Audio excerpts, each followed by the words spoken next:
Hello, I'm Philip Chase, and welcome to my YouTube channel on the best of fantasy. In today's video, we'll be taking a peek at Scott Lynch's Gentleman Bastard sequence, which begins with the Lies of Locke Lamora and continues on to the second book, Red Seas Under Red Skies, and then on to the third, the Republic of Thieves. Now, these are 3 of 7 projected books in the series, and I've heard that perhaps book 4 might be coming out as early as next year. So we're eagerly awaiting that.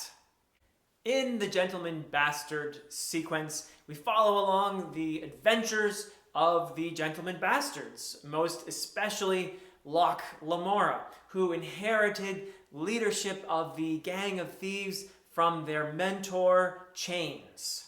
Now, Locke is unremarkable physically, but he gets by with his cleverness and his sheer willpower. Most prominent of the other Gentleman Bastards is Tennant. He's the tough guy of the group, the fighter, the big fellow. But he also possesses a fairly remarkable intelligence of his own.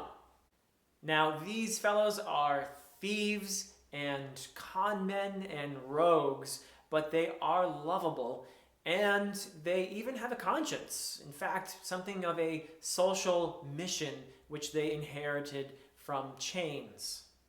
Now, one of the greatest strengths of the Gentleman Bastard sequence, in my opinion, is the plot, which is significantly aided by a pretty brilliant device that Scott Lynch uses, and that is the narrative style. So each of the books consists of a narrative in the present and a narrative from the past. So for example, in the first book, The Lies of Locke Lamora, we are simultaneously learning about Locke the man in the present and Locke the child from the past.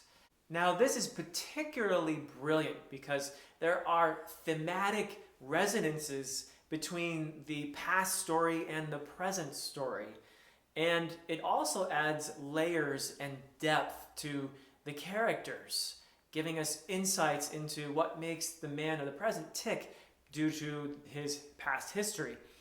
And another thing it does is it keeps the reader really engaged because you're not just getting one story, you're kind of getting 2 stories that interlock. Speaking of characters, the character development in these books is perhaps some of the best you will encounter in fantasy or otherwise. One thing that Scott Lynch does very well is dialogue. The dialogue really does a great job of capturing the personalities of the speakers. Many of the characters tend to be very witty and smart, and so you'll see a lot of quick, competitive banter, which is actually quite entertaining in itself. Most excellent, perhaps, in terms of character development, though, would probably be the relationships between the characters, which really informs our perspective of each character. So, obvious example, maybe the greatest example so far in the series, is the relationship between Locke and Tennant. Now, sometimes these two quarrel like an old married couple, but in each other's presence, they really bring the best out of each other. And they pull off some of the most amazing heists against the odds, making these books really entertaining and smart. Now, of the other Gentleman Bastards, perhaps the most interesting, most intriguing, would be one who doesn't even appear in the first 2 books, although we do hear about Sabitha, because Locke spends much of the time pining for her. Now, the fact that she doesn't appear in the first 2 books actually sort of gives her a sense of mystery, and we're very interested by the time we actually meet her in the 3rd book. And when she and Locke finally get together, we can immediately see the powerful dynamic going on between these two.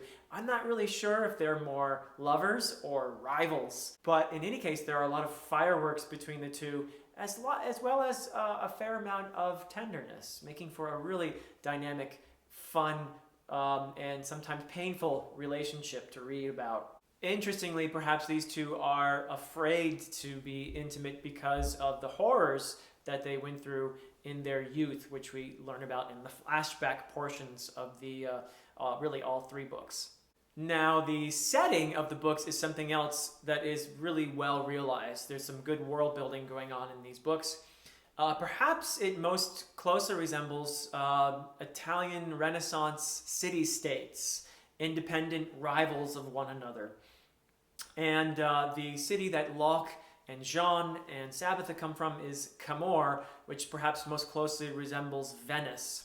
However, something that sets these cities apart from actual Italian Renaissance cities would be the presence of elder glass. These are structures that are seemingly indestructible and left behind by a now vanished race called the Eldrin.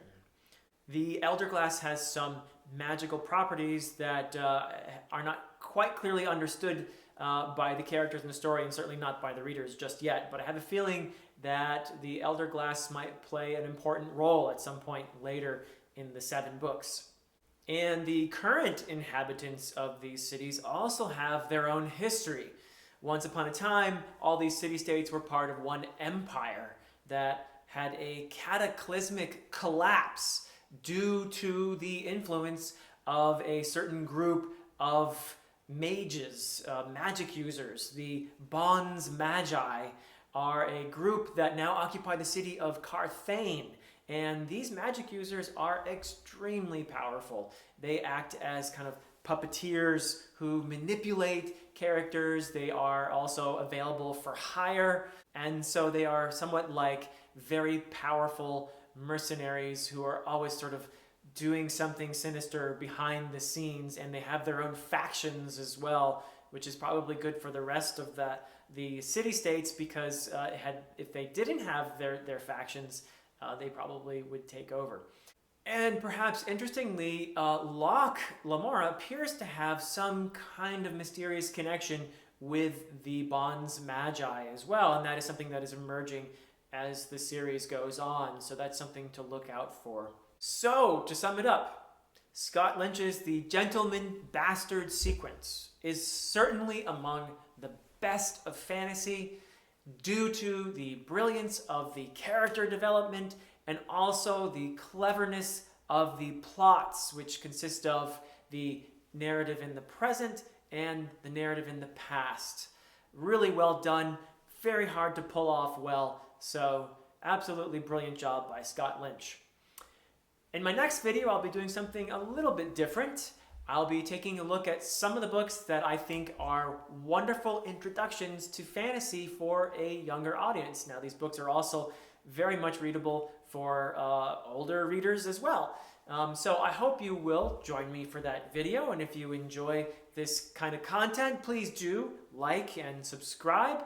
So I hope to see you again, and until next time.